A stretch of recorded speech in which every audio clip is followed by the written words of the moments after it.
Being held by the rogue state. Kwon Jung-ho gets us up to speed with the developments.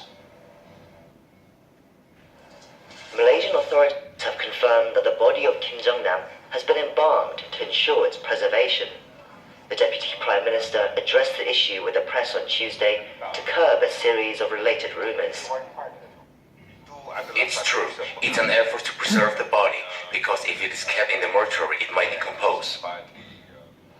Observers have noted that it's also a necessary procedure before the body can be shipped overseas, fueling speculation that the authorities could be getting ready to return the body to Pyongyang.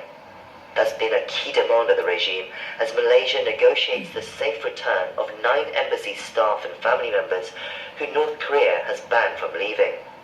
Despite a similar by Kuala Lumpur North Koreans leaving Malaysia, the Deputy Prime Minister also confirmed on Tuesday that 50 illegal North Korean workers were being deported for overstaying their visas. Whether this move is also being used to play a part in the negotiation is unclear, but it means the number of Koreans in the country would decrease to under 265 according to government figures.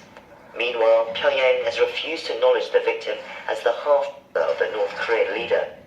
Pyongyang's deputy ambassador to the UN gave a press conference in New York on Monday and effectively blamed South Korea and the US for the death of its citizen Kim Cho, the name found on the victim's passport. This case is the product of reckless moves of the United States and South Korean authority, aimed to meet the dangerous political purpose to tarnish the image of the dignified TPRK and bring down the social system in it. He added that the substance used to kill the victim was indeed VX nerve agent, as the Malaysian police have concluded, that it would likely have come from either South Korea or the US.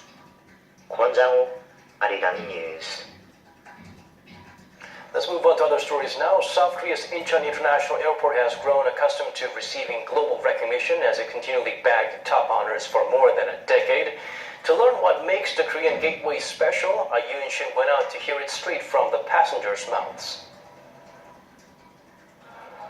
Atop the list of best airports worldwide is Korea's Incheon International Airport for the 12th year in a row. I grew up traveling a lot because my mom works for an airline. Going through Seoul immigration, arriving in Incheon is always a blessing. Airports Council International gave Incheon a nearly perfect score of 4.99 out of 5, based on some 600,000 passenger surveys rating over 30 categories, including check-in, security, service, and food and beverage. I traveled quite a lot, and Incheon is one of the most convenient airports I've ever been. It's true, yeah. It's so clean, and I love how nice and helpful people always are.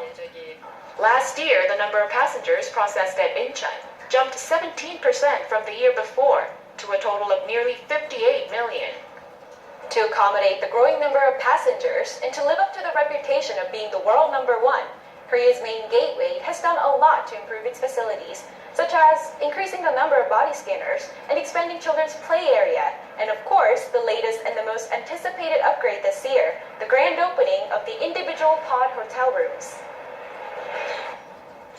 On top of the internet access and temperature control, some rooms come with a shower, and depending on the size of the bed and which features you choose, rates start at about $6 an hour. 2 months since it opened, the management says it's been quite popular, especially among late-night passengers and those with extended layovers.